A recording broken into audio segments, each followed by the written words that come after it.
Good morning, everyone. I'm speaking to you again a few minutes after recording morning prayer. I hope to, as I said in the morning prayer live broadcast, I hope to do this every time there's a scheduled service, but also try to reach you more often than that. Thanks to technology, we can actually be in contact more easily than would have been the case in previous generations, if not even previous decades. So we have the technology, at least many of us do. Not everybody has access to the necessary technology, but those of us who do can be in contact regularly. I would recommend that if you know anybody who you know doesn't have or suspect doesn't have internet, please perhaps phone them. There's a number of parishioners have willingly volunteered to join the phone tree, so we can be in contact with as many people as possible. Today, I expect many of you will be very busy stockpiling for the next month. I would urge you perhaps not to try to stockpile too much. We've been assured that supplies will remain available, so there's no need for any panic buying. It's disappointing that people have done that because, of course, it inconveniences others. But stay safe. Remember your loved ones, friends and family and so on over this time. But remember, it's hopefully only going to be a fairly short lockdown. We are still in contact with one another. Essential services are still running. It will be difficult for many people. On the other hand, some people are actually used to being on their own, so perhaps less traumatic than it might be for others. But it's difficult, among other things, because at this time, of course, we can't meet as a community. So I would recommend that you make full use of all the internet material we've got. So we've got the web page, which is gradually growing. And of course we've got Facebook, through which I'm talking to you now.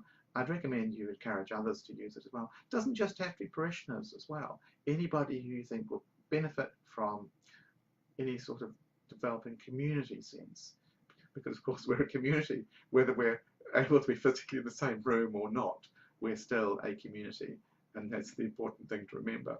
In fact, this sort of event actually often works to the advantage of society, because it reminds people to actually prioritize what's important in their lives.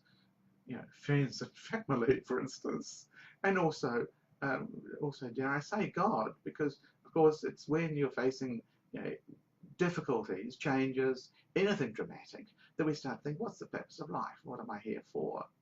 And of course, the great commandment, love one another. Our neighbours, of course, are those, excuse me, not a coronavirus cough.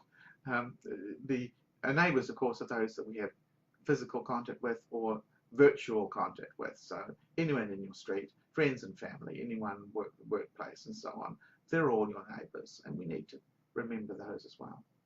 But please don't be too worried over the next month. It will be challenging at times, but I think the biggest problem for many people will be the sense of isolation. So it's important to keep in touch as much as possible. I will send out the occasional message, possibly once every couple of days even, apart from the usual broadcast services. I plan to continue with the Easter services.